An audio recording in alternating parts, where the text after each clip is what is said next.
کے سامنے نہیں لاتے کہ کون سی جنگ میں ہم کس طرح گئے تھے، کیونکہ پہلے کیا تھا 1979 میں مجاہدین تھے، 9/11 کے بعد امریکہ جس کے کہنے پہ آپ نے جہاد شروع کیا تھا انہوں نے کہا کہ یہ دہشت گرد ہے، آپ نے کہا کہ دہشت گرد ہے، 20 سال آپ کی مجاہدین، پھر آپ کے دہشت گرد، پھر امریکہ کے کہنے پہ ادھر جہاد، ادھر امریکہ کے کہنے پہ آپریشن۔ اس طرح نہیں چلتا، اس طرح قومیں نہیں چلتی، اس طرح ملک نہیں چلتے، اس طرح لوگوں کو ایندھن نہیں بنایا جاتا۔ تو ایک کام کرے، ہر 20 سال بعد 15 سال بعد امریکہ اور یورپ ان ممالک کا ایک کام ہے کہ یہ اپنے ڈاکومنٹ جو ہے جو مختلف فیصلے ہوتے ہیں وہ ڈی کلاسیفائی کرتے ہیں۔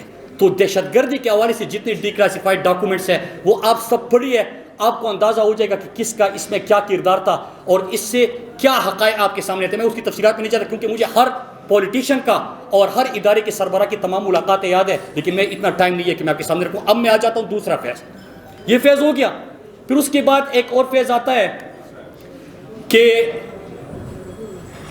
پچھلے 4-5 سالوں میں کیا ہوا کہ امن آ گیا، عمران خان کی حکومت ہے، ایک ڈرون حملہ نہیں ہوتا، کوئی آپریشن نہیں ہوتا، کہیں پہ آپ دھماکے اور یہ چیزیں نہیں سنتے۔ آپ سنتے ہیں تو کیا سنتے ہیں ذرا، کہ آپ کا وزیرستان کے رستے سے اور باجوڑ کے رستے سے بھی آپ نے آغاز کرنا تھا۔ وزیرستان کے رستے آپ کا افغانستان سے ٹریڈ شروع ہو جاتا ہے، آپ وہاں پہ نئے روٹس جو ہے وہ کھولنا شروع کر دیتے ہیں۔ قادری صاحب یہاں پہ بیٹھے ہیں کہ خیبر سے کتنے ٹرکس آپ کے جانے لگے اور کس طرح آپ کا یہاں پہ بزنس بڑھتا گیا، ٹریڈ بڑھتا گیا۔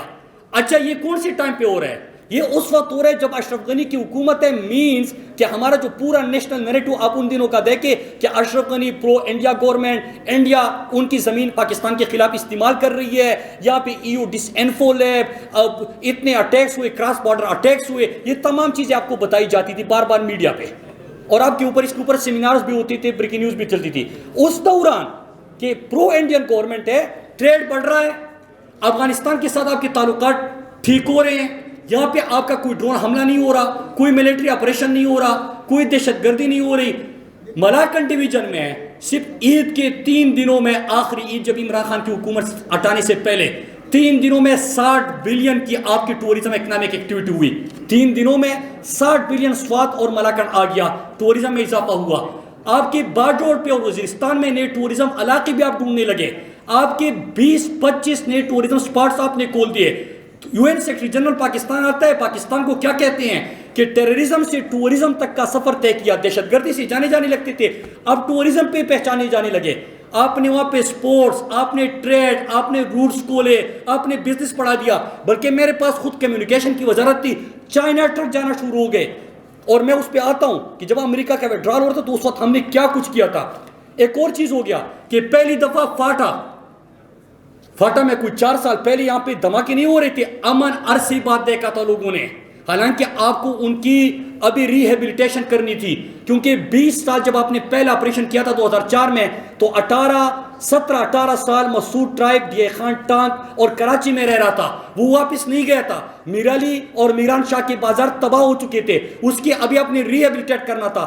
باجوڑ میں جو جنازے اٹھے تھے، جو نقصان ہوا تھا، جو بازار تباہ تھی، وہ ابھی آباد نہیں ہوئی تھی۔ تیرا خیبر ایجنسی میں ابھی وہ ریہیبلیٹیشن آپ نے کرنی تھی۔ کرم اور اورزئی کے بازار آپ نے ابھی بحال کرنے تھے، لیکن اس کے باوجود کیا ہوتا ہے؟ امن برقرار، اکنامک ایکٹیویٹی شروع، ان کو واپس بلانا شروع، پھر یہاں پہ لوکل باڈیز الیکشن ہوتا ہے، پروونشل اسمبلی میں پہلی دفعہ 70 سالوں میں فاٹا کے لوگوں کو نمائندگی ملتی ہے، 70 سالوں میں پہلی دفعہ ہر ولیج کونسل کی سطح پہ فاٹا میں الیکشن ہوتے ہیں۔ الیکشن میں کیوں بات کر رہا ہوں؟ اس لیے کر رہا ہوں کہ وہاں پہ پولیٹیکل ایکٹیویٹیز مطلب جلسے ہو رہے ہیں، لوگ نکل رہے ہیں، ہر گاؤں میں نکل رہے ہیں، کوئی دھماکہ نہیں، کوئی چیزیں نہیں۔ آپ نے وہاں پہ انٹرنیٹ کی بحالی کے اوپر کام شروع کیا، فائبر اپٹیک بچھانا شروع کر دیا، ٹیلی فون جو نیٹ ورک تھے یا باقی موبائل نیٹ ورک تھے ان کو وہاں پہ لے جانا شروع کر دیا۔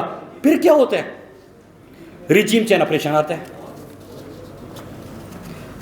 بلکہ ریجیم چین آپریشن سے پہلے ایک اور فیز آتا ہے، افغانستان سے امریکہ کا وڈرال۔ ابھی امتیاز صاحب نے ایک بات کی، امتیاز گل صاحب نے، کہ کیا پتہ نہیں تھا ہمارے اداروں کو کہ جب امریکہ ایسے جائے گا تو یہاں پہ کیا صورتحال بنے گی اور اس وقت کیا ہوگا۔ میں اس پہ بات کرنے سے پہلے 2-3 چیزیں بتاؤں، خطرات کیا تھی جب امریکہ جا رہا تھا۔ پہلا کہ جب وہ یہاں پہ جائے گا تو کیا افغانستان میں خلا کریٹ ہوگی اور یہاں پہ کوئی خلا جب کریٹ ہوگی تو کیا خانہ جنگیں شروع ہوگی؟ اور اگر خانہ جنگیں شروع ہوگی تو اس کا پاکستان پہ اثر کیا ہوگا؟ نمبر 1. نمبر 2, اگر حکومت ایک کا قیام ہوتا ہے چاہے وہ طالبان کا ہے یا کسی اور کا ہے تو پھر اس کے بعد اس کا پاکستان پہ کیا اثر ہوگا؟ جس طرح نظریات کی آئیڈیالوجیز کی بھی بات ہوئی کہ یہاں پہ جب ان کی حکومت آئی طالبان کی تو یہاں پہ مختلف آئیڈیالوجیز تو فاٹا وغیرہ میں تھی، جس طرح جشن منائے گئے تھے. تو دوسرا اس کا کیا ہوگا؟ تیسرا کہ پاکستان کے اوپر کیونکہ امریکہ کبھی شکست اور ہار نہیں مانتا، ہارتا ہمیشہ ہے، مانتا نہیں ہے. اس کے بعد کیا ہوگا کہ بلیم گیم شروع ہوگا، پاکستان کے اوپر الزام لگائے گا، اور جب الزام لگائے تو اس سے پہلے نیریٹو بلڈنگ بھی شروع کر دیا تھا انہوں نے کہ کس طرح شفٹ کرنا ہے، بلیم گیم شروع کرنا ہے، پاکستان کے اوپر یہ الزام شفٹ کرنا ہے، اور پھر سینکشنز پاکستان کے اوپر، اس کے اوپر بھی کام شروع ہو گیا تھا. ایک یہ تھا. ہماری کیا تیاری تھی جب ہماری حکومت عمران خان کی؟ اس وقت یہ تیاری تھی کہ جو امریکہ اور یورپ نے سوچا تھا، پاکستان دشمن قوتوں نے سوچا تھا، عمران خان نے ان کا بیانیہ تہس نہس کر دیا. ان دنوں میں 1-2 مہینے مسلسل عمران خان انٹرنیشنل میڈیا پہ بیٹھے رہے، کالم بھی لکھ کے مختلف دنیا کے مختلف اداروں میں CNN BBC وغیرہ کو انٹرویوز دے، پہلے سے بتا دیا کہ امریکہ یہ جنگ میں جانا غلط تھا، لوگوں کو مارنا غلط تھا، پاکستان کا حصہ بننا غلط تھا، 80,000 ہمارے جانوں کا نذرانہ دیا، اتنے ڈرون حملے ہوئے، اتنے ہمارے اکنامک لاس ہوا. یہ تمام چیزیں عمران خان نے بتانا شروع کر دی. تو ان کا جو بیانیہ بننا تھا اس کو تو تہس نہس کر دیا. دوسرا ایک اور فیص مجھے یاد ہے کہ جب تاریخ کا اعلان ہوا کہ امریکہ جائے گا تو میرے پاس کمیونیکیشن کی وزارت تھی اور میں نے ایک سیل بنایا تھا وہاں پہ. آپ سنجیدگی کارن دیکھیں اس وقت کی حکومت کا کہ ہمارا رشیا کے ساتھ MOU تیار ہو چکا تھا. تاجکستان، ازبکستان، کرغزستان، ترکمانستان، ان ممالک کے وفود بار بار پاکستان آ چکے تھے. ویڈیو لنک پہ میری بھی ان کے ساتھ میٹنگ ہو چکی تھی. میں اپنے لیول کی بات کر رہا ہوں، پرائم منسٹر لیول پہ تو بہت کچھ ہو رہا تھا. پھر 8-10 وزراء کی ایک team prime minister Imran Khan نے تیار کی، اور ہماری منصوبہ بندی کیا تھی؟ مجھ سے کبھی کبھار منسٹری میں سیکرٹری صاحب بھی پوچھتے تھے، ظفر حسن صاحب تھے اس وقت. ان کہتے سر آپ تو روز میٹنگ کرتے ہو کہ جب امریکہ جائے گا تو پشاور قصہ خانی بازار ایک دفعہ پھر تاریخ کی طرح یہاں پہ اکنامک ہب بنے گا، یہ روٹ بنے گا، یہ دروازہ بنے گا سینٹرل ایشیا کے لیے. کیونکہ اگر آپ نے گوادر جانا ہے، کراچی جانا ہے، جدھر بھی جانا ہے آپ نے پشاور سے ہو کے جانا ہے. پورا فاٹا میں روزگار اور ترقی کا ایک دور شروع ہو رہا ہے. ہماری جو فیزیبلٹی سٹڈیز تھی کہ ہم نے